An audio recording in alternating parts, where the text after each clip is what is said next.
I'm Joy from Expert Boxing. Right now I'm going to talk to you guys about how to talk to a fighter in the corner during a live fight. So I had a recent experience lately. About 2 months ago, I got to corner for a fighter for his pro fight.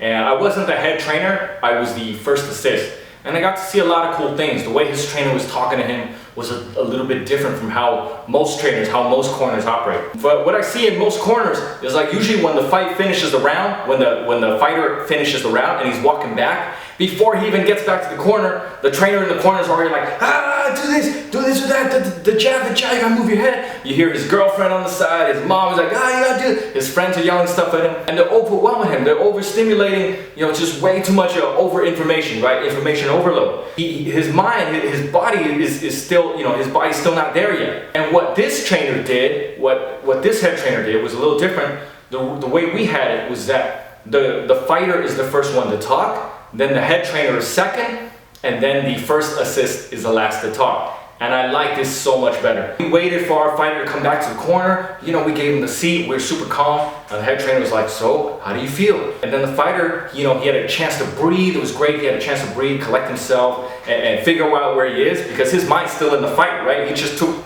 took shots to the head. So it was a really great way for him to collect himself. And he's like, yeah, I feel good. I was trying to land some jabs. I was trying to work my right hands. I caught him with some good right hands, but he also moves a lot. He kind of goes to this angle. He's doing something, We give the fighter a chance to recollect himself, assess the moment. I think that what he has to say is more important than what any of us has to say. So we let him talk himself into like a little bit of a game plan, or at least just collect himself. That's all it is.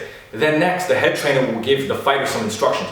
He'll say, hey man, the jab was looking good, the right hand's almost there, you just gotta throw it a little longer. Or maybe your left hook is almost there, your left hook was short a little bit at times, maybe just get a little closer to that, and then, or throw it longer like you did in the gym, but you're looking good, And then the last person to talk is the first assist, and what my job was to say was just to say one or two things, that's it. It was anything else that was missed, I would say, hey, watch out when he goes to the ropes, don't follow him to the ropes. He's trying to sucker you into the ropes, don't follow him there. Or be careful when you throw the right hand, that's when he throws his big left hook. Or something like that. Just one thing, maybe even nothing. Let the fighter talk again. It's even better. They don't need more instructions. So that's all. That's basically all I had to say. I really enjoyed how they did things a little differently. And it's up to you, but at the end of the day, different fighters and different coaches, they respond, they perform better in different situations. I'm Joy from Expert Boxing. For more great boxing tips,